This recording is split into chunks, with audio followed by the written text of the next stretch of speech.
Hello, and welcome. Welcome on into the Swear Word. I'm your host, Brandon Swear, and hey, this is a podcast for the chili community, by the chili community. Regardless of your spice tolerance, this is the place for you. Man, up here tonight, we have an amazing episode on deck. We have 3 sauces ready to go, an amazing guest locked and loaded, and of course, we had to bring back Keep 5, Cut 5. Episode 124 starts now.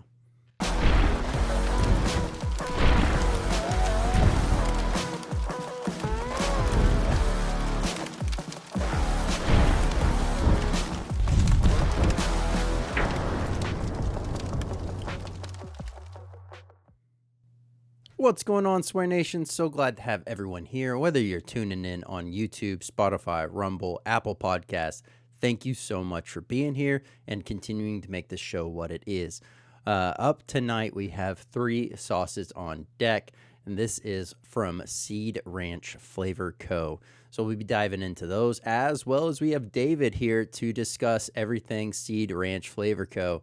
And we will be learning much about the overall inspiration, the how they got started, and really the journey that has been HoN, etc., and much, much more. So also, we have a very fun round of Keep 5, Cut 5. If you would have answered any of these different than David does, go ahead and let me know down in the comments what you would have picked differently. But let's do this. Let's go ahead and kick it on over to Hot or Not.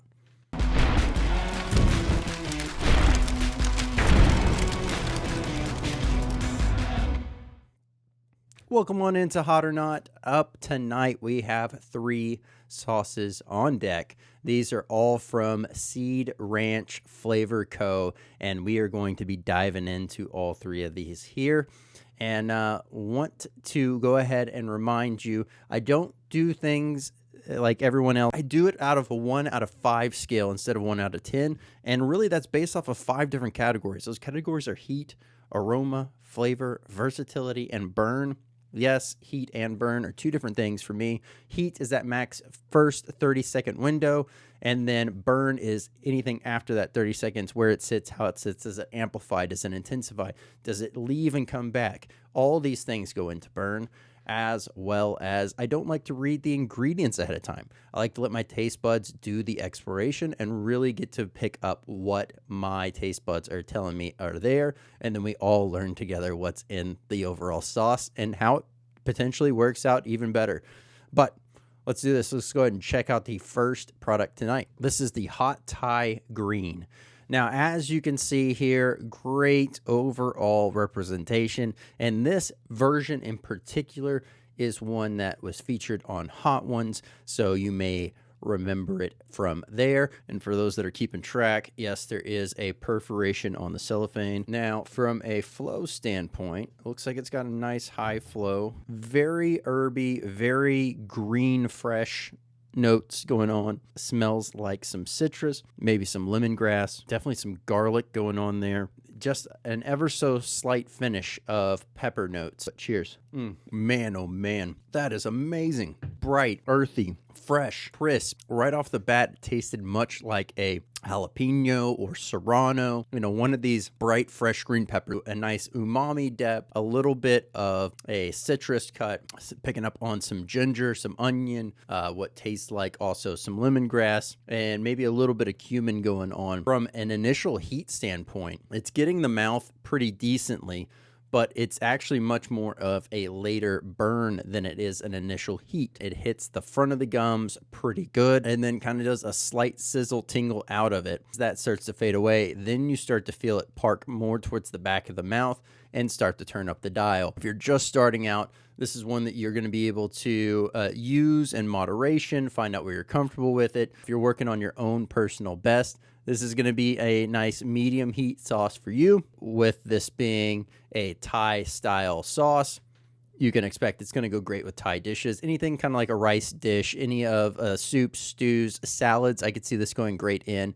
as well as using this as a marinade, using this as a finishing sauce. Ingredients are white vinegar, water, lime juice, Thai ginger, serrano peppers, green Carolina Reaper pepper, garlic, cilantro, shallots, lemongrass, basil, salt, coconut flakes, coconut sugar, coriander, cumin, white pepper, and cognac. I love the way and the layers of depth that come through this. All right, we have heat coming in at 3.34, aroma of a 4, flavor of a 4.25, versatility of a 4, a burn of a 3.67 for a total swear word rating of 3.86. There we go. Another amazing sauce. Let's go ahead and check out the next sauce.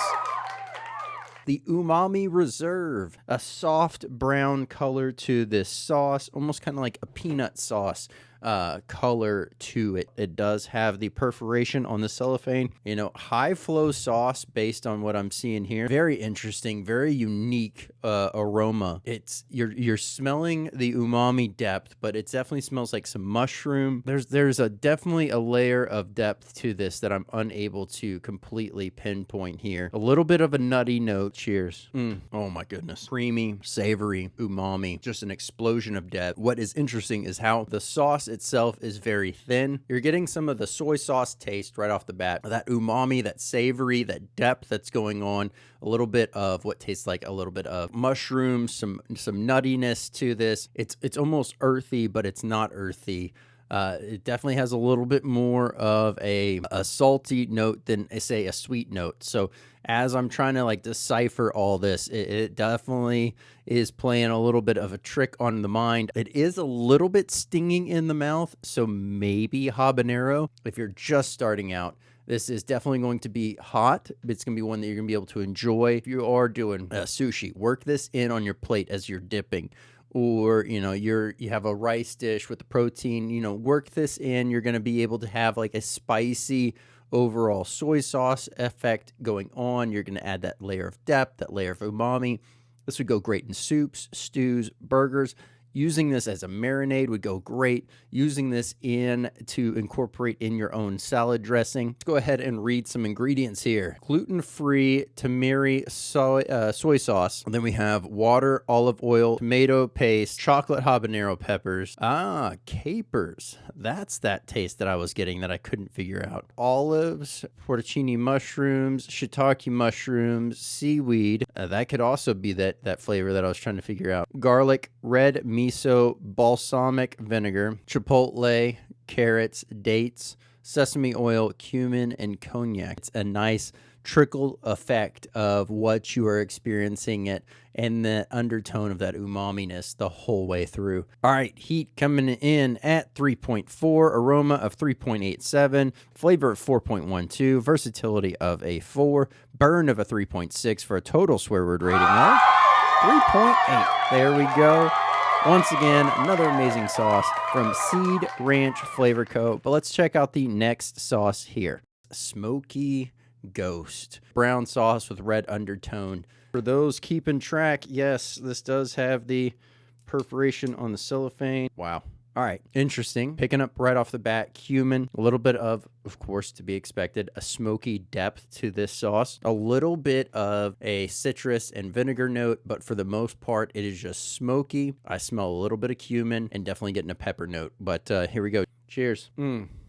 Wow, right off the bat, very actual flavor, savory bomb right off the bat, and then a subtle flush into this great smoky, almost like a chipotle style taste, carried forward with a slight bit of citrus and just this beautiful cumin undertone throughout the whole entire thing. Heat standpoint, if you're just starting out, one that you're going to be able to use, but in moderation, find out where you're comfortable. Protein and veggie, protein and rice, burgers, chicken sandwiches, regular sandwiches, pizzas, tacos, quesadillas, enchiladas, you name it. This is pretty much going to be able to go on it. The only thing is desserts are not really in this thing's wheelhouse. The ingredients are white vinegar, water, chipotle peppers, carrots, dates, ghost pepper, garlic, apple, cumin, salt, black pepper. Being able to pair that chipotle with that ghost, have that uniform handoff of flavor, of heat, characteristics on the overall burn.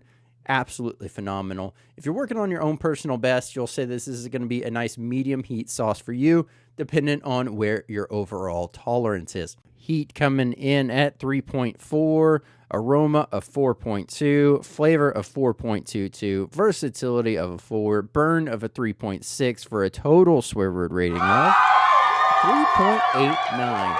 If you enjoyed the products that were featured here tonight, I'll have the direct links for them down below, as well as a link to the main site so you can check out the full lineup of amazing products. But let's do this. Let's go ahead and jump on over to tonight's interview.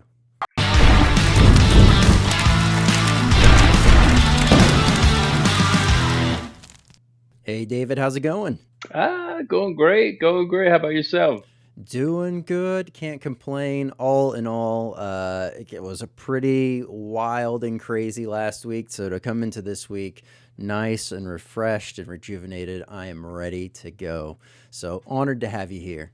Oh, it's great to be on. It's great to be on. I checked out some of the earlier episodes, and you're diving into the world of hot, world of weird, world of fun. Like it. Absolutely. Yeah. The whole thing is like, the main, I guess one of the main areas is so many people are familiar with the brands, with the logos, with the labels, right? But they don't always know, who's the real, thought process, who's the heart and soul behind these products that are rolling out on the shelves, right? And so I felt like this was a great avenue to be able to tap in and let the whole entire community be able to kind of see and get a better understanding and really find that connection and bond in many different ways. So a little bit more brand affinity, if you will, collectively for the community. I, you know, the we live in a small world in terms of hot sauce and anywhere. I mean, there's tons of different brands. I love personally going when I'm traveling. I'll find you go to a farmer's market, someone's making hot sauce. You go to your local grocery store, you see something new. It's a close knit community that I think that at the end of the day wants to spread the word in terms of not just chili heads, not just the hottest. That's definitely not what we do, but around, hey, why are we doing this? What's important to us? How did you get into this world of having something that literally burns your mouth and you enjoy it still? So Absolutely. Yeah, yeah, yeah, the absolutely. swear words to ensue. Yes, absolutely, 100%. That is the case. Well, one thing I always like to get an understanding, definitely as new people join the show, which is really what was the moment that your first encounter with spice, if you will, and then what was that moment that you decided, hey, I'm gonna start making my own spicy products. So from a brand standpoint, from where we got Seed Ranch started, it was I had a friend who was growing peppers on his porch, and we loved hot sauce, still love hot sauce to that point. Um, but what I ended up doing was recreating the sauce I wanted to taste using, oh, hey, this one's got the spice level I want, but it doesn't have the flavor profile. And so it was kind of always a let's get out the blender and figure out what's. So the two of us, over 3 to 4 months, were literally just playing in the kitchen with the idea of giving hot sauces to friends and family Mm-hmm. for Christmas presents in 2016. Yep. And over that process, we came up with probably 12 different sauces. We narrowed it down to three. I was in a transition period from the last company I had and was kind of figuring out what I wanted to do next. And this went from, hey, here's a couple of bottles to friends. We did big brunches and lunches and things like that where people would taste. And people wanted to buy it. And I was like, hmm, maybe I'm onto something here with this idea of really sort of not flavor over heat, but where there was heat, we wanted there to always be a really conscious kind of flavor element. So we talk about bringing flavor back. That's why Seed Ranch Flavor Company was the name, was to bring that element of, all right, if you're gonna have your ghost pepper in there, fantastic. But if you just have ghost pepper, vinegar, and spices, all you're doing is enhancing heat. Yep. So we wanted to bring levels of base, acid, all these kinds of culinary pieces into the world of hot sauce. So yeah, that was the company. I will say the first way that I enjoyed hot sauce was Tabasco or Texas Pete with ranch dressing. It was Okay. like the first way I could manage, and it makes sense because you have the base, the fat from your ranch. It's gonna tone down the heat, so you actually get to taste those aged Yep. peppers, from Louisiana, things like that. That was back in middle school, high school, where I was like, oh, this is delicious. It's kind of like why buffalo sauce makes so much sense. You have the Yep. fat of your butter or your oil with the peppers. So that's my the early days story. Yeah, no, that's awesome to hear. And, something that really kind of stood out, and I know that you all pride yourselves really on, as well as being able to have, very clean. The ingredients that are in there for a reason. There's no unnecessary anything else added to the mix. And I guess that was that kind of the same initiative and thought process from day one, kind of mixing things up or getting things going, or how did that process kick off? Yeah, we wanted to be as kind of farm to bottle to table as possible. And as we've scaled, we have to source from different places. But I started the farmers market in 2017, and our first sauces were majority sourced from farmers around where we were. And again, the is xanthagum, for instance, evil? No, but if you're making a quality sauce that you don't want it to be 75% water, then Yep. you don't need xanthagum. There are lots of other things. So, we use dates in our smoked jalapeno and our smoky ghost, and that's a great sweetener and thickener without Yep. it being a processed sugar. It thickens apples in our smoky ghost, various things. So we wanted it to be ingredients that your or my or anybody's mother might be able to recognize on the Mhm. bottle. And we've stayed true to that core principle. And at the end of the day, what was it? Papa John's, better ingredients, better pizza. But it goes the same with hot sauce. Better Yep. better ingredients, cleaner ingredients. Yeah. We want to be premium on the ingredient side. We don't want to be precious. We don't have to be $20 a bottle for hot sauce, but we want something that people can taste and taste throughout every level of flavor, heat. Yeah. No, and I greatly appreciate that because, I personally love dates. Like common snack, sweet treat that I'll have is I'll get dates that have been rolled in coconut shavings. And like those are my go-to snack if I'm going to be sitting Hmm. back watching a movie. They're so good. I don't feel bad for eating them. And, at the end of the day, they're amazing. That also plays out very well into the sauce, like you're saying. And one that I'm just like, I don't understand why it's not used more often because as a way to sweeten, as a kind of sugar alternative, a better choice, if you will, dates just seem like the no brainer to me. So definitely enjoyed being able to see that in y'all's products and really carry forward in that manner. Oh, we don't always. It's not the core of our goal to have like some kind of hidden ingredient or something. But I like to have something that is unusual. For instance, our everything but the taco sauce has hominy in it. So hominy is corn treated with lye, um, and when you taste it, it's a very subtle hint to the actual tortilla that you would Hmm. have, with your taco. So similar, our smoked jalapeno has the dates. Our truffle hound has the dates in there. Just a hint of sweetness to give it something that is not just sweet. It actually got the fruit. It's got that same way as with a ghost pepper or with a even a reaper pepper. You have that fruitiness to it, Hmm. but it's often so hot that you don't get any of that because you're just overwhelmed by the capsaicin.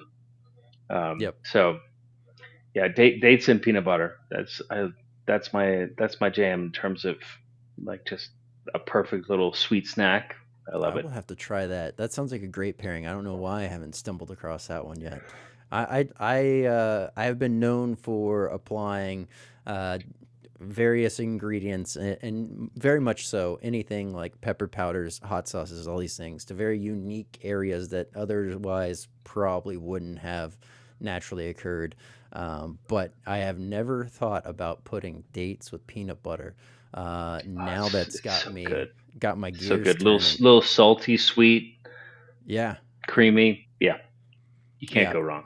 No, that definitely sounds amazing, and that sounds like an amazing addition to say a waking up a boring normal peanut butter and honey sandwich, right? Add a little bit of date and substitute a little bit of pepper powder back on there to kind of spice things up, and yeah, a little bit of crushed hemp seed, and you're set. It's got that perfect crunch yet also savory and sweetness going on.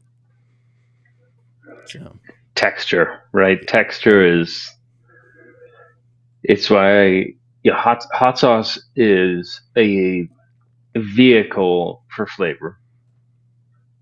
But we think about the foods that we tend to put hot sauce on. hmm, I put I'm a bad example because I put it on everything. I literally put it on everything. I'm sure you're the same way. But yep, a taco with like I recently bought crunchy taco shells hmm, that I found at the store. I was like, I haven't had a crunchy taco in ages. But the crunch with the umami, with then your acid from the lime and jalapeno and all this fun stuff. I mean, it's just playing with things we care about yep, from a palate standpoint, where you want texture, you want flavor, and then you want. I think about umami all the time. And yep, obviously, we have two sauces, umami and umami reserve, that go straight to that point of if you taste something savory and you immediately want to bite again, it's just the same way as if you got hot cookies out of the oven and you eat one, it's like that's never going to be enough because yep, sweet is addictive, umami is addictive. Those are the reason that we eat food and yep. we crave food. So Absolutely. Absolutely. And I really, I guess, on that note as well, because this is a great point for us to kind of really talk about that as far as your inspiration and really the creative drive behind all the sauces that you have been able to, get out here. Not only you're gracing, burning down people on hot ones, but also lighting up the taste buds and, providing some great flavor in the kitchens of quite a few homes all around the world. Now, where does that creativity slash inspiration really derive from? yeah, I would say my family, my sister is a chef, my uncle was a chef, um, and we just as a family gathered around the kitchen. We'd spend time in the kitchen. Whoever was cooking didn't really matter. That's where we were. That was the place we congregate. And for me, the flavors that came out of that culinary side, that small batch, that I want something whenever I make sauce that tastes as though when you crack open a fresh bottle, it's come right out of your own kitchen, your grandmother's kitchen, whatever it is. Hmm. Um, and I always start with a flavor inspiration rather than say a pepper inspiration or a heat level inspiration. It's all right. I want something that's going to pair with this food, or I want something that is going to remind me of this style of cooking. And so the I would say the root of it all comes down to the raw ingredients that go into each sauce. So if it's a garlic heavy sauce, or if it's um, we're going somewhere much more cilantro and herbaceous. The first three sauces we had were umami, Thai green, and smoked jalapeno. And those were smoked jalapeno. I love chipotle. I love that smokiness. I love a little bit of sweet. The idea was almost a sriracha with a healthy dose of smokiness. Thai green, you got your cilantro, you got your basil, you got your coconut, all these different levels. And then Thai green chilies with that bright grassy kick. Mm-hmm. The umami was, what are all these umami kind of base ingredients that make us, we don't even recognize, right? If it's, it could be Parmesan cheese, it could be a grilled hamburger, it can be miso soup, it can be all these things that have that high level of glutamates, that high level of the umami flavors that make us want to just eat more of it at the end Yep. of the day. So that's where I start from is, what is the flavor that I want to end up with? How do I get there? And then what's the heat level that pairs with it? What's the pepper that pairs with it? Um, when we were first on Hot Ones, season 11, this was back in 2020, for instance, um, they asked us, we love the Thai green, but it's pretty mild, so let's ramp it up. So we used a Green Reaper in there, which same type of flavor profile, really the green, that grassy Yep. and kind of herbal side, and then bumped up a little bit of the coconut flake and a little bit of the coconut sugar to balance out the heat. So I want always for there to be the food at the center and the ingredients at the center, and then the heat kind of just levels on and water falls down in terms of the palate, how you taste it. Yeah, no, it definitely sings forward throughout the way that you have very selected these ingredients to go in there, and not, everything is working together in unison instead of there being just some, you said it perfectly. You're not building around the idea of it has to be this hot and we'll work backwards, right, on the flavor. The majority of successful sauces that I have seen have all, the backstory is always rooted in, let's get the flavor dialed in, and then we can figure out where the right amount of heat is for this sauce or product or what have you. And it seems like the smarter way to go about it. It seems like the side that tends to have a lot more love and passion poured into that end product. And something you had mentioned earlier as well is ultimately having your sauces be able to kind of trigger a core memory in other people's hearts and minds Mm, as they're enjoying it, and having that be another layer to the foundation of the overall enjoyment of the sauce. So I think that it definitely makes sense to be able to see that as it plays out. Something that stands out as well to me is, being able to understand, which there now not everyone thinks like that, but being able to understand that the unripe super hots will have that more earthy, that more grassy floral body, but still have maybe not the full characteristics of that heat, but have a very much more bumped up version than, say, another green alternative pepper. It's a great avenue to be able to hmm utilize in that manner. So that was very nice to see and to hear how that kind of transpired in there. Um, being that 2011 or the season 11 in 2020, was the first time on Hot Ones, and knowing that obviously, planning for that season had to obviously transpired all before everything went wild and crazy. Was there ever a moment during that timing where you're like, is this season even going to happen? Did that like ever, that worry or doubt ever kind of cross your mind? Oh yeah. Uh, I think so. I do believe the season was cut short, so it was a little shorter than the typical season. Thankfully, those guys, they're filming beforehand, they're planning beforehand. So I think it was only one or two episodes that weren't filmed. Um, it was a wild time though. I remember we did a viewing party at a local brewery here in Boulder, Colorado. It was snowing. It was February, and little did I know that a month later, right, we'd be all sitting at home, quarantining, and wearing our masks and doing all that. Um, it was in some ways a great opportunity that people were at home and cooking more. Mm-hmm. I mean, the overall, I can't say, you know, COVID was ever a net positive, both for myself or the company or for our society, for that matter.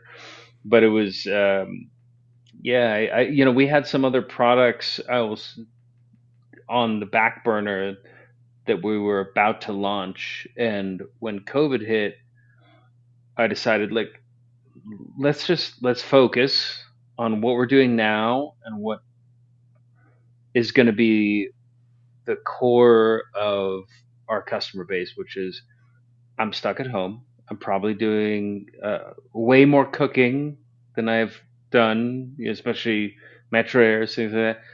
Yep. Second of all, I'm going to be looking for ways to make things tastier.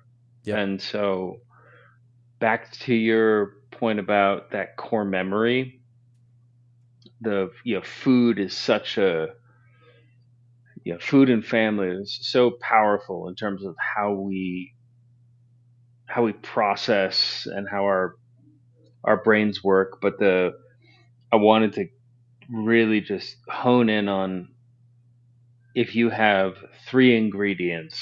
Let's say you have a protein, you have a starch, you have a vegetable. How do we bring it together to make, if you wanted to make the same meal of rice, for instance, plus protein plus vegetable, it this for a full week. Yep. How do we create a different experience every single day? And that was kind of my role as chief of flavor, which is I, I gave myself that title when we very first started. I was like, I don't need to be a CEO. That's a joke. Um, but bring something, because enjoying a meal around the table, whether it be COVID times when it was with just you, your family, your close people, or now where we get to enjoy once again and go out and all the things. Um, Yep. I wanted it to be something memorable, something that took that everyday meal and turned it into an experience, a real um, sophisticated flavors for everyday use was the initial tagline that we had, Yep. and I still live with that every day.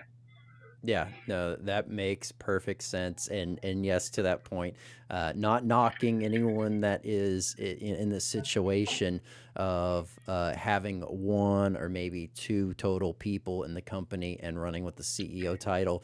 But to me, it's always seemed a little bit cheesy because it's like, who are you the executive officer over? Like yourself? you know, you know, You and I both. You and I both. I never understood it, but I think that's a fun way to have a similar, type of style in as far as the overall titling and having fun with it, owning it, and making it its own thing. Yeah, definitely like that. Something you mentioned, and I have to ask because now every time that either someone from Colorado or New Mexico comes on, I always want to ask this: Are you team Pueblo chili? Are you team New Mexico hatch? It's so we are making a sauce right now that uses. I won't give too much away. Um, it's using New Mexico chilies. Okay. We've worked with Los Chileros, which is a group out of there for a long time. That said, when I was at the farmers market, I used to, when they're it's a very seasonal chili in terms of Mm-hmm. fresh chilies, right? So you can find powders, you can find your gently or heavily preserved hatch or Pueblo chilies. So the Pueblo chilies were what went into our local sauce, Okay. and now as we're making this new sauce, we're using New Mexico um, hatch chilies, and the border is only so big, Yep. right? Like Yep. let's love our neighbors, let's do our Absolutely. thing, and so as I'm able to source them, I'm all about it. What has become a thorn in my side over time running this company has been coming to terms with what do I want to consume myself locally versus what can I get regularly. Yep. And so that there's been some decisions made around that. But at the end of the day, I mean, it's Pueblo is it's fantastic. Hash is fantastic. I'm all about just expanding the reach, if you will, of what people understand as chilies. And one of my employees, in fact, her dad grows, and I didn't know this years after I hired her, but her dad grows like 40 different pepper varieties. It's Oh pretty wow. wild, and Okay. people will send him seeds. Like, I can't get this to grow, and so we have played with the weirdest things, the weirdest chilies, and it brings a smile to my face to try something new. And it's like, okay, this is an ancho negro. Where's it from? What's the character? Why did it come up? What's the new versus the old? You take Ed Curry, with his wild cultivars that he's come up with, and I had the privilege of being down there at his farm in Tennessee in March, April. When was that? Um, yeah, we filmed Hot Sauce Havoc. I think I'm allowed to say that. The YouTube show he does, but it's passion. It's just a fun, and I will say fruity, because if you've had Reaper, Yep. Pepper X, any of those hottest peppers that he's won all the Guinness Book of World Records awards for, um, they have this beautiful flavor. But if you take more than a sliver, they come back to haunt you. So Hey.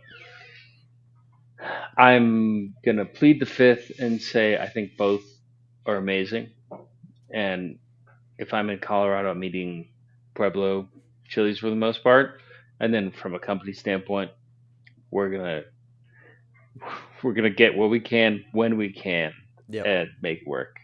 Yep. No, that makes perfect sense, and it's super.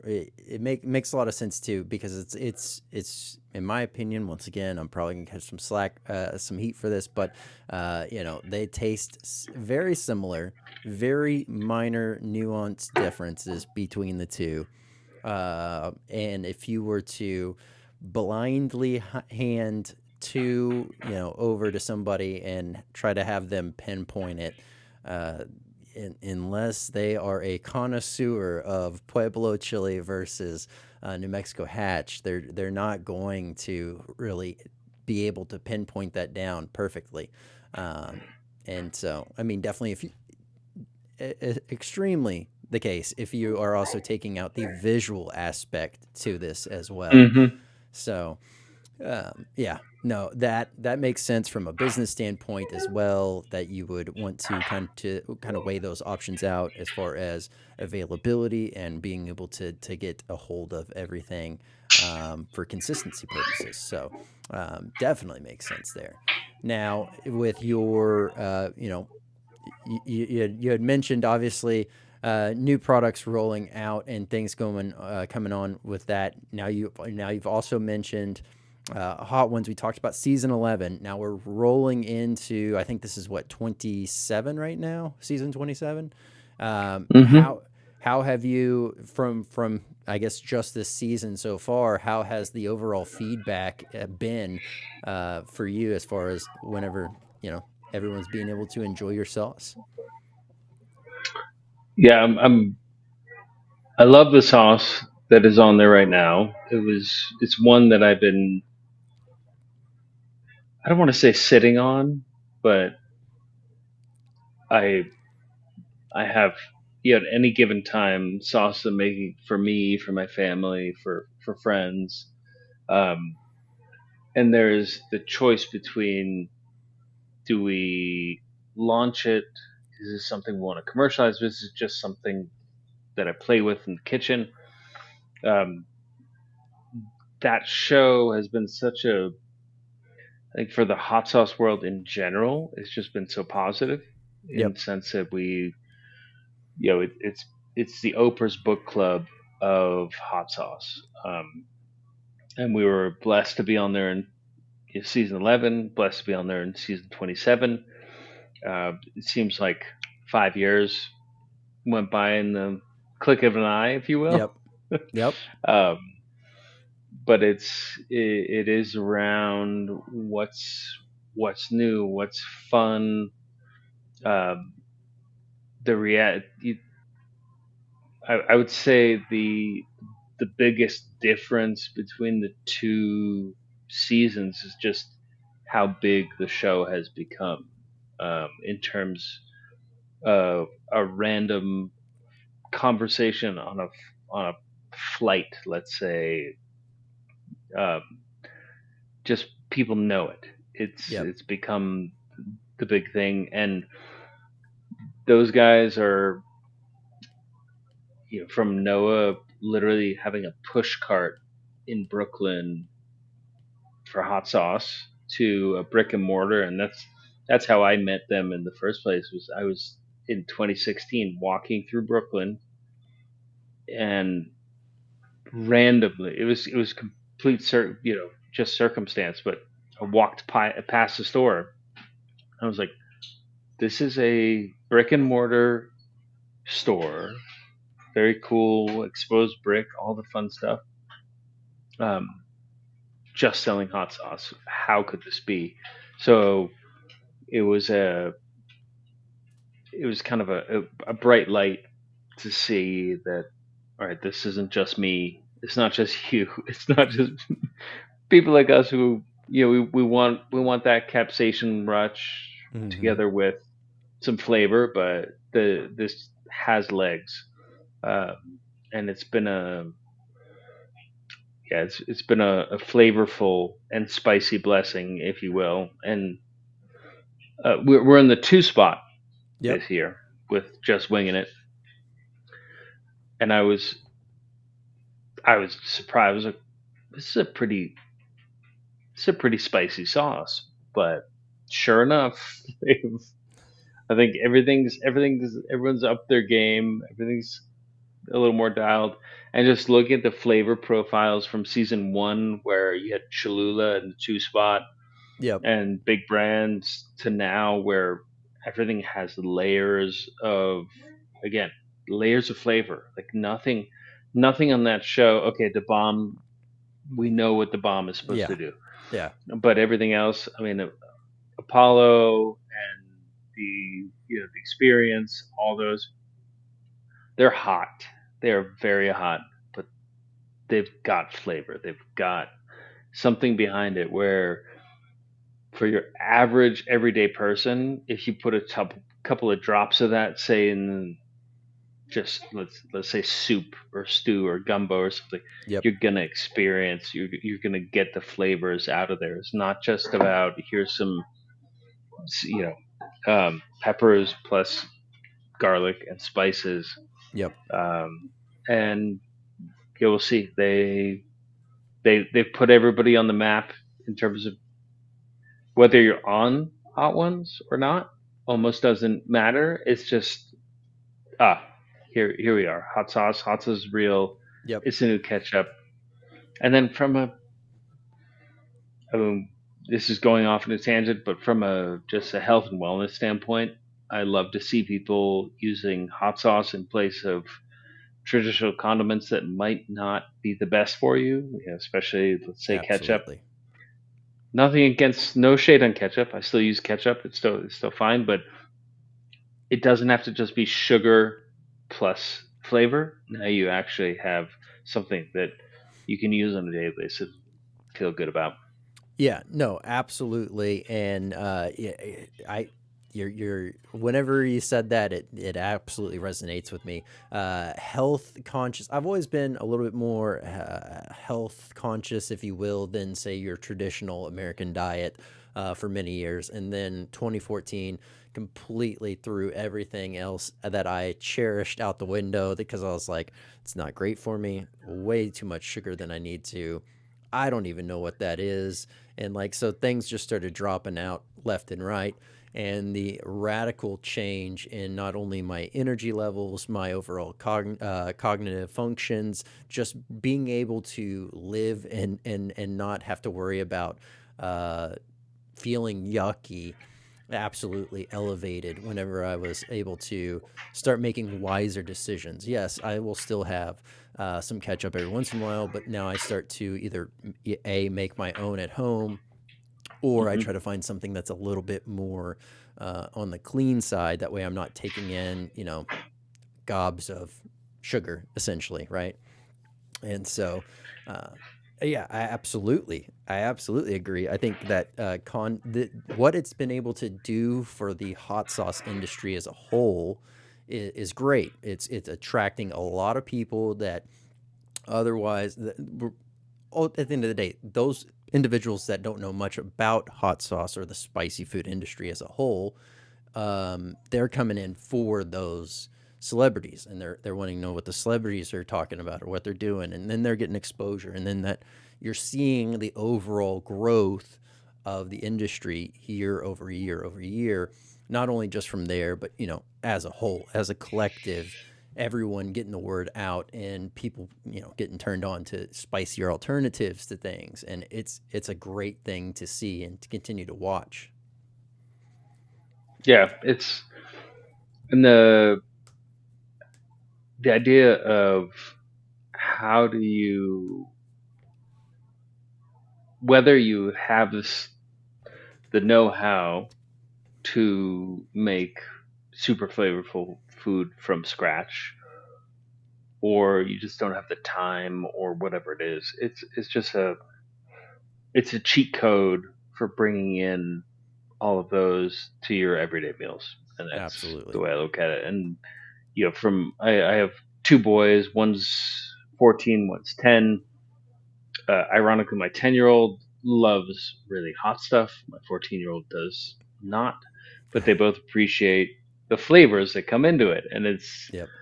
it's been fun to admire. And I'll mix, let's say, especially hotter sauces of mine or ones I like. Um, if you mix them with more base ingredients, back to my swan song of Tabasco and Texas Pete with ranch, Yep. to now where if you have pizza, you make a little dipping sauce with some olive oil and hot sauce and bring that together. That base just it cools it down. Yep. Anybody can eat it. Doesn't matter. You get the flavor and rounds it out. But it's a really concentrated. You think about your classic, um, you know, I have my just winging it right here, the one that's on Hot Ones, and it's got some kick, but on the whole, you tone that down. You get the flavors. You get your sweet mustard, lemon pepper kind of experience, and no one's. I shouldn't say no one, but most people are now open to the idea of, okay, this bottle, this 5 ounce bottle, is no longer going to be something that just burns. It's something that is fun and delicious and is going to bring my barbecue or my salad or my soup or my salad, you know, topper, whatever I want to do. I cook with them all the time too, Yep. to the next level where flavors first. Absolutely. The missed opportunity by so many to not utilize it in cooking, and really any kind of sauce in cooking like that.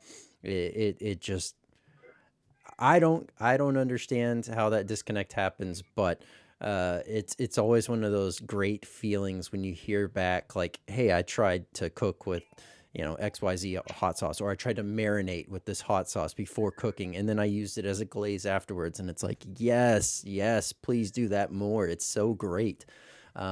Just like there's so many different avenues and ways in which you can use hot sauce than just say the traditional using it on tacos or really kind of burgers and stuff like that. I personally love to not waste hot sauce. So whenever you get down and you got that last little bit and you got, most of the sauce is clung to the side of the bottle because you can't get it all out, that's my good excuse to go, okay, what does this sauce taste well with? And then Hmm. I go, okay, do I want apple cider vinegar paired with this, regular vinegar? Do I want like a balsamic vinegar? Do I want, and then I just kind of run down this line. I'm like, okay, that would sing really good with this, a little bit of lime juice or a little bit of lemon juice or whatever the case may be. And then I just start building my next use of a salad dressing. And that bottle will just then Hmm. sit in my fridge waiting for the next time I'm ready for it. And then you get it all out. You're utilizing it in a new way that you might not have, and it's absolutely amazing. It's funny you say that because I do exactly the same thing. And I like to, whatever, I'll put in some kind of acid vinegar first that essentially deglazes your bottle, gets Yep. all the flavors out, and then you add back in. But yeah, Yep.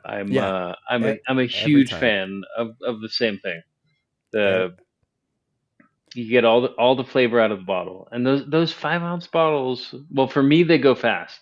Yep. For most people, my parents, God bless them, but they still have bottles that I gave them probably 2 years ago, and I'm like, do you guys ever? No, you. And I'll cook for them with the sauce. Oh, this is so delicious. This is great. And then same deal. I go back. It's same level right there of where it was before. So Yep. Oh, that cracks me up. My in-laws actually just recently handed me back some bottles that I had left over there. I was like, here, these will be great for y'all. You can use them, incorporate in your cooks. So much so that I had forgot that I even gave them those. It wasn't until I saw the labels and I was like, wait a minute, this has been over here this whole time. Like, what are we doing? So yeah, it's pretty interesting how that whole thing kind of comes together. But something I did want to ask on is really the whole idea of being able to, I guess, really leaning into the vegan aspect of things. Like it's something that I'm not too unfamiliar with. I just also haven't been. I guess the longest stint I've given up eating more, I guess, geared towards being vegan was probably about 8 months. And that was solely because I was doing a lot of prolonged fasting and I was doing just vegetables and fruits. And that was kind of the whole, like, whenever I was not fasting, I would just cleanse the body with vegetables and fruits and kind of go that route for a while. Even to this day, there'll be certain days where I'll start to carve out. It's like, a meatless day on the week schedule, and I absolutely love it. I guess my only limiting factor was I caught myself, unlike I guess the traditional, everything's available to use kind of mentality. I caught myself kind of falling in the same pattern of about the same 10, 15 meals. And yeah, it's just really like curious as to know how you're able to really find creative ways to continue that passion. Yeah, and for me, it's I like to say I'm not a proselytizing vegan. I think that people should eat the way they want to eat, and it just ended up working out for me eating plant based, and it's been going on seven, 8 years now, and flavor comes down to the core of all of it, and the I'm sure that I know from all of our customers. I shouldn't say I'm sure, but people use it how they want. Mm, And whether you're taking a piece of chicken or a piece of tofu, it doesn't have a lot of flavor to start with. So you got to zhuzh it up and figure out what works for you. The the root of the from a company standpoint, we decided early on, hey, I we want this to be fully plant based, which is not that difficult when it comes down to hot sauce, I would say. yep. And then just let our customers decide. I mean, there's no peer pressure, if you will, from the company side of it, but the idea was Seed Ranch Flavor Co. Most of all flavor comes from a seed. Yep. Literally, it is born. So whether you take anything from garlic to cilantro to peppers being the obvious one, they're coming from there. We want people to experience it however they want to experience it. And we're just going to stick with what we know tastes great. And so the plant based aspect, vegan aspect, Tabasco's vegan, Tulu's vegan, Yep. use them how you want.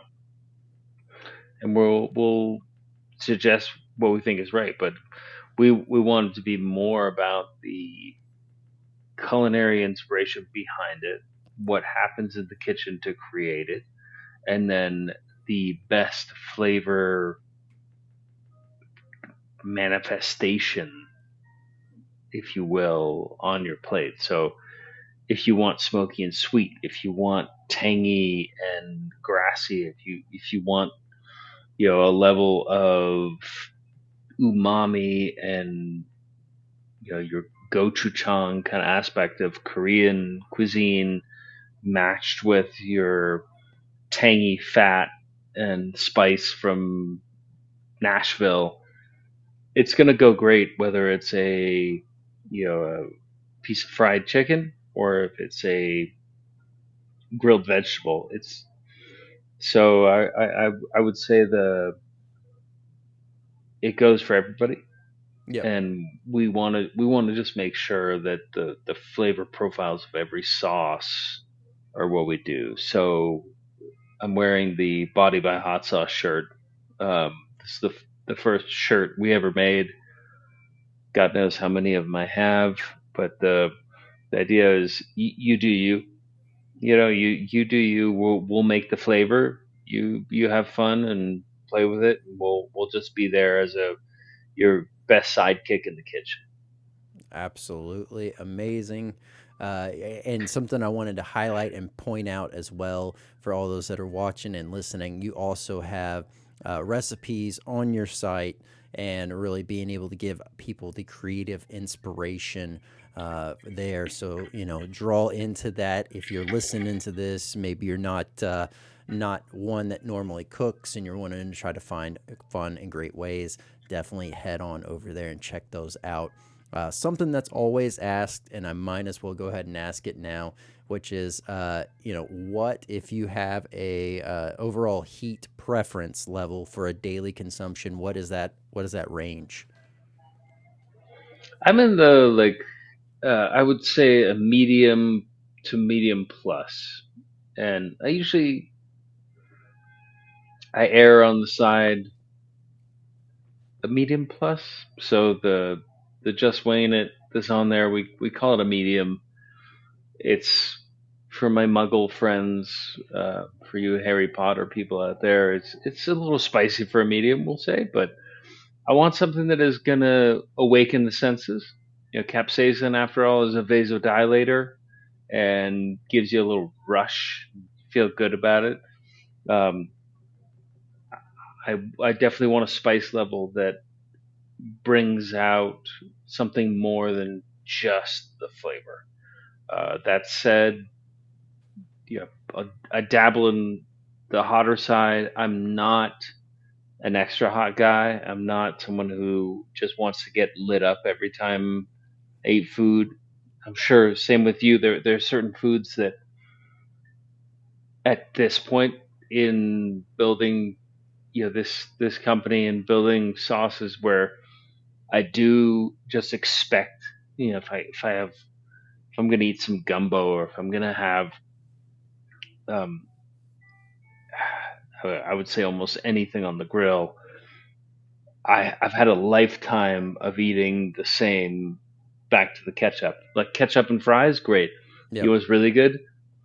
I want my ketchup with some hot sauce in it. This is gonna really Yep. light things up, right? So yeah, I'm in that solid medium, and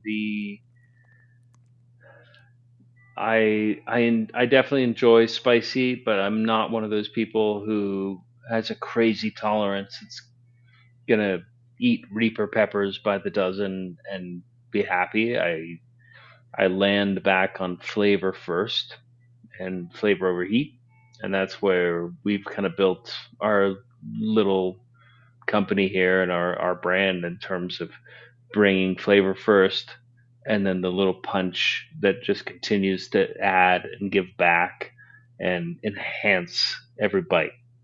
Absolutely. Absolutely amazing. I love it. I definitely am looking forward to it, and I have a very fun game planned for us. So let's go ahead and kick it on over there real quick.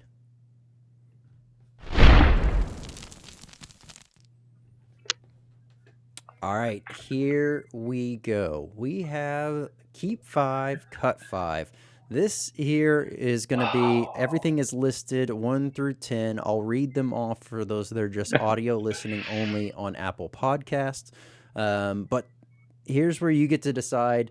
There's five that you're going to keep, five you're going to cut. The best way to go about this is to do it in an alternating pattern on one that you would keep and then one you would cut. And maybe if there's something we can lean in and discuss a little bit more there, then so be it. If not, then no worries. But up first, these are all 10 images of hot ones. This is some from season 11 and then some that have just recently happened in 27.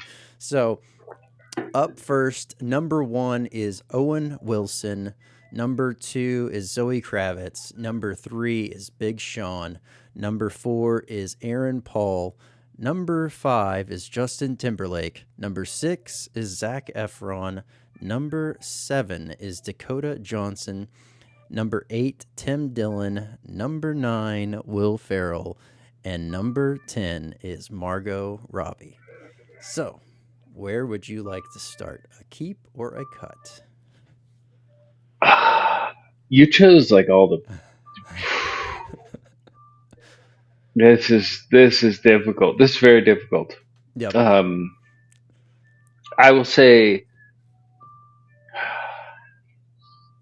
So we'll go. Okay, we're gonna start with keep. All All right. right.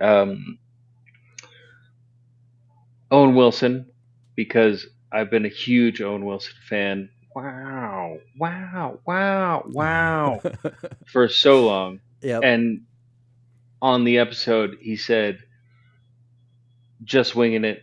would be the title of his memoir of his life in Hollywood. And I was like, all right, how do you beat that? So That's a pretty solid one right there. we're gonna go keep. All right. All right, okay, so cut. We're gonna cut Tim Dillon, All right. not because I didn't think his episode was amazing, but because I I'm ashamed to say I didn't really know anything about Tim Dillon for the episode.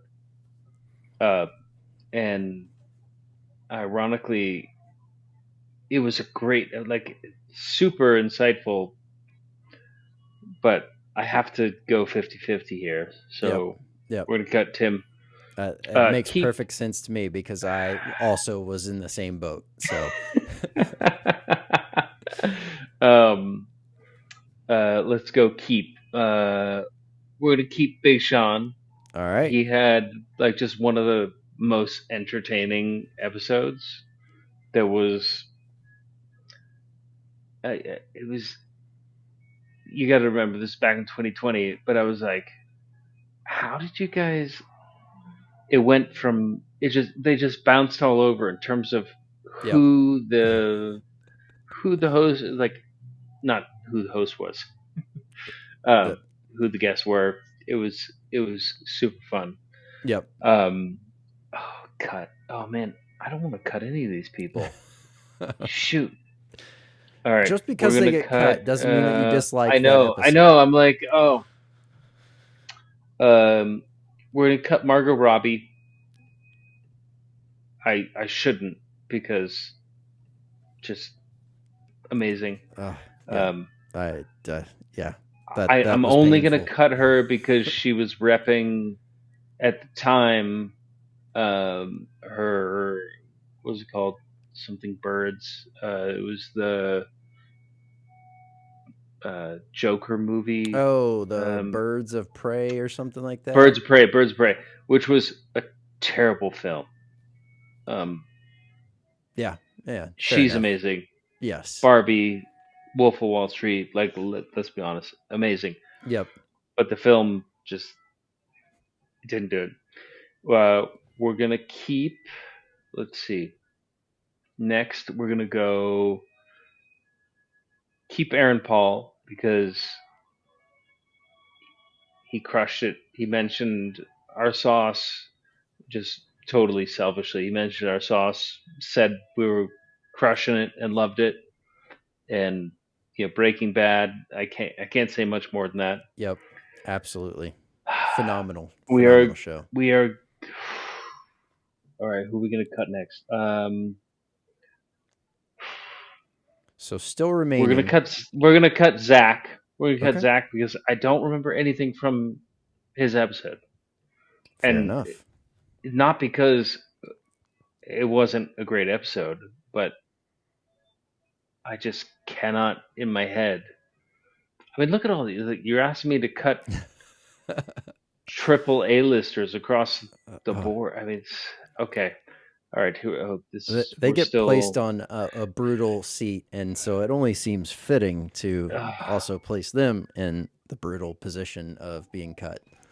No, 100%. I'm gonna go. Okay, we're gonna keep Justin Timberlake because he literally cried him a river after he had our sauce. It was amazing. It was like 6 sauce in the lineup. I'm gonna start crying. Cry me a river. Everything is just perfect. We may or may not have gotten a cease and desist over using some of that imagery. Oh, that's great. Okay, we're gonna. Who we gonna? You got Zoe Kravitz, you got Dakota Johnson, and then Will Ferrell. All right, I'm gonna cut Will Ferrell just because he's so good that, like, he needs some negative to his career, from old school to all right. So we're gonna cut Will. All right, now I'm down to Zoe and Dakota. Oh God. And you can choose either a keep or cut here, and I because know, obviously I it's going to know. just automatically default. I think we're gonna keep Dakota because I have very recently watched it, and she's amazing. And so he's gonna get cut because she's the last one, and Yep. Inherently. I have no other choice. Yep. Ah, Put you in a tight one there. But all in all, that was keep five, cut five. What did you think of the overall game? oh, it's a brutal game. It's a mean game. Um, I like it though because keeps me on my toes a little bit. Keeps you on your toes to think about. And I should have apparently rewatched all of season 11 because a lot of them I can't remember. But yeah, it's fine. I'm sure all those celebrities really need my endorsement or not. My word goes a long way in the world of small batch hot sauce. Well, ultimately, it's a fun way of breaking things up, having a great laugh. And yeah, they're definitely not going to lose any sleep over being cut here today. So it was all definitely a lot of fun to be able to kind of see how that played out. And yes, I will 100% agree. The season 11 roster was a very eclectic group of guests, as to where a lot of these other ones are a little bit more, there's like understanding in how they kind of came to the invite list, if you will. So, um, but hey, it was also some pretty weird times. So having a very eclectic group also kind of makes sense. It was it's amazing to watch celebrities, some of which are true, let's say, from a just personal standpoint, um, idols that they've done so much to other people who you respect. Nobody on that show has not achieved success and greatness. Mm-hmm. Um, and each show is different. How they're going to react to the sauces, watching people go through who you think are going to fall apart and don't, or vice versa. I've tasted. I haven't tasted all the sauce on there, obviously, because a number of them are exclusive to the show. But knowing just how hot that last hot sauce is, Mm-hmm. and working my way backwards, and Da Bomb Insanity, for instance, and playing with the Hot Ones collection, um, it's legit. And then on top of it, you're trying to have a regular conversation with Sean Evans, an he's a great interviewer. I met him a couple times. Just a stand up guy who understands the role of, hey, I am here to let you tell your story, and he does it really well. And I don't know. I would be crying by the end of those 10 weeks. I'm pretty sure I'd be in a by 5 or 6 I'd be feeling pretty good. 6, 7, and then all of a sudden 8, 9, 10 come in, and they're like, Brandon, you don't have tonsils left. They're gone. They've just got burned off. Doesn't matter. So Yep. It's definitely something that sounds like a lot of fun to me. But then again, I am one of those wild and crazy people that just have a outlandish tolerance, and so I definitely enjoy that type of thing. But I can see easily where those that are coming on would get lit up. Definitely because the mass majority, they openly admit before getting started, they have next to no experience with spicy food in general. And so it's always interesting how the dice roll out on that one, whether they make it all the way through or they're crumbling by wing 3 or 4. So, No, 100%. I heard from another maker who's out of Hawaii recently. He commented on one of our TikTok videos that Owen Wilson is like a regular at his stand at the farmer's market. Oh, And I was like, nice. yeah, I'd love to hear that. That when they say they like hot sauce, it's not just, yeah, I like the theory. I eat some sriracha from time to time. Uh, but so that's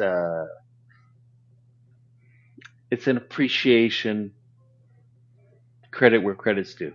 Absolutely. Absolutely. Well, got a nugget of knowledge for you here, and this is something that you can share with those individuals that are. I guess let's take this from the approach of just really creating and owning your own business and jumping into it. So those individuals that might be curiously passionate about the idea of jumping into the world of spice, what would your nugget of knowledge be for those individuals? My, I would say explore in the kitchen, have fun, do that. If you're thinking about turning it into a business, it's about passion, it's about a problem to solve, right? It's about perseverance because those three P's are the passion. It's why you started in the first place. It's why you started your podcast. It's why you do these things, why I do these things. The problem to solve is I would say is the differentiator between a hobby and a business. So if you can show a problem with a big P or a small P, pursue it, right? Um, and perseverance, that's that's what gets you through the long nights and the you saying yes to the things you don't want to say yes to, and the long hours that come with all the above. And I don't think without the three of those you can succeed again as a company. If we're Yep. just talking about small business, and whether that be a side thing, the main thing, it doesn't matter. And that's not to dissuade anybody from if you're passionate about it. Yes, by all means, do it. Have fun, have a great time. Um, I'll be the first to say that the world of CPG, meaning consumer packaged goods, the hot sauces you find at your grocery store, there's a lot that goes in behind that. That is tricky and definitely its own path. So those, just remember the three P's: passion, problem, perseverance, because that's what's going to come down to. Great nugget of knowledge there. Now is the fun part where you get to place someone else on the hot seat. This is someone that you think would make a great guest for the show. So I just went to the movie theater for the first time in probably a year. I want to say a year. The Phoenician Scheme, which is Owen Wilson. God, he's stuck in my head now. um, but the Benicio del Toro, I think he'd be the next one on the hot seat, explaining to you just how he's going to build the world's most impossible hot sauce company that is never going to actually work out. All There you right. go. All right. I That's like it. I definitely like it. All right. Well, it's a weird one. It's out of left field. it It's it's definitely caught Wes me off guard. Anderson, full Wes Anderson. Go Yep. figure. Yep. No, that's a great nomination right there. I like that one. Now, the last thing is really this benefits once again immensely those that are just audio listening only. But where can everyone find you? How can they find you? And if there's anything else you want them to know, this is a great opportunity to let everyone listening and watching know. Yeah, so we are at Seed Ranch Flavor on Instagram, TikTok, Facebook.